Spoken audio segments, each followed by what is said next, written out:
Hi అండి అందరికీ. పాయసం చేస్తున్నాను నేను.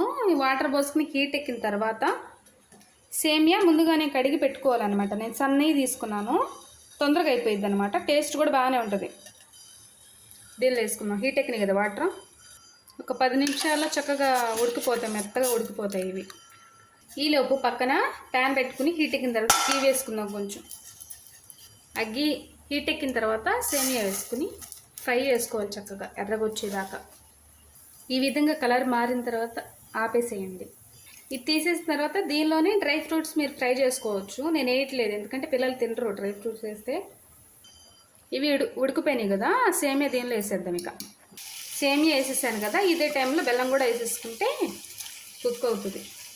పాయసంలో కొంచెం స్వీట్ ఎక్కువ ఉంటేనే బాగుంటుంది, నేను ఎక్కువ వేసుకుంటాను. అలా దీన్ని ఒక 5 మినిట్స్ అలా ఉడికించుకోవాలి. చక్కగా ఈ విధంగా ఉడికిపోయినాయి కదా, ఈ టైంలో పాలు పోసుకోవాలి. మనం కాసి పెట్టుకోవాలండి, అలా డైరెక్ట్గా పోసేయకూడదు అన్నమాట, విరిగిపోయినట్టు అనిపిస్తుంది. పోయే ముందు ఇలాచి వేసుకోండి, బాగుంటుంది టేస్టీగా.